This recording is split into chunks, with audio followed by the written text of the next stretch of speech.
নমস্কাৰ আমি হৈছো তেজপুৰীয়া থেস্পিয়ান আমাৰ উদ্দেশ্য লোক সংস্কৃতি লোকগীত লোকনৃত্য বাদ্যসমূহ সমাজৰ প্ৰতিজন ব্যক্তিৰ আগত পৰিচয় কৰাই দিয়া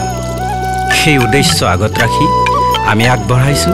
সকলো লোকবাদ্য তথা পৰম্পৰাগত বস্তু সামগ্ৰী ব্যৱহাৰ কৰি শব্দৰ এটি মায়াজাল যাৰ নাম দিছো তৰংগ